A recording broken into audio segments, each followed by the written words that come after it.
On the opposite side of the Nile River, in the lobby of the historic Winter Palace Hotel, Howard Carter posted the first public notice of the discovery by him and his patron, Lord Carnarvon, of the almost intact tomb of the young pharaoh Tutankhamun. Carter and his patron had been associated for many years, and had finally received the Egyptian government's permission to excavate in the world-famous Valley of the Kings.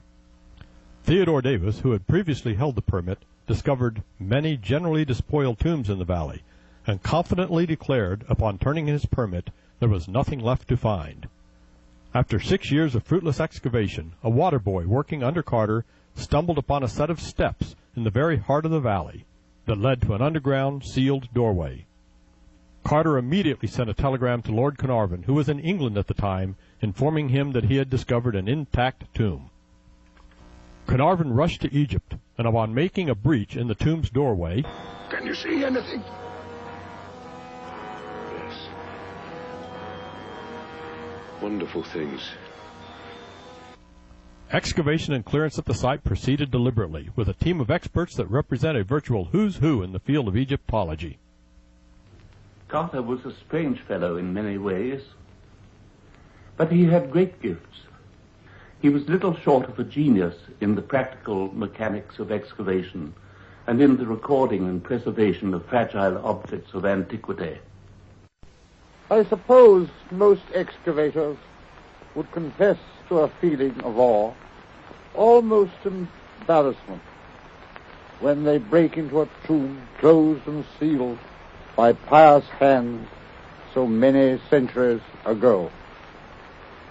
33 centuries had passed since human feet last trod the floor on which we stood, and yet the signs of recent life were around us. A half-filled bowl of mortar, a blackened lamp, the chips of wood left on the floor by a careless carpenter. He had found the outer chamber of what was almost certainly an intact tomb of a pharaoh, the first ever found. But only after every precaution had been taken to preserve the objects from the tomb would he consider opening the second chamber. I carefully cut the cord, removed the precious seal, drew back the bolts, and opened the door. None of us but felt the solemnity of the occasion. In a dead silence, the huge lid, weighing over 1.25 tons, was raised from its bed.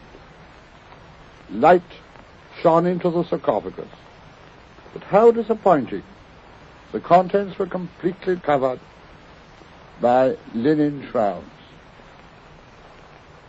But as the last shroud was rolled back, a gasp of wonderment escaped our lips. So gorgeous was the sight that met our eyes.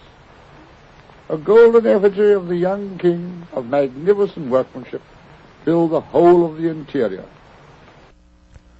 Lord Carnarvon, tragically, did not live to see the final result of the discovery that was to make his a household name, as he died less than 6 months after his discovery from an infected insect bite. Finally, almost all of the tomb's contents were catalogued, removed, stabilized, and sent to the Cairo Museum, where they are currently on public display. Tutankhamun, unique among all of Egypt's ancient kings, still rests in his tomb in the Valley of the Kings.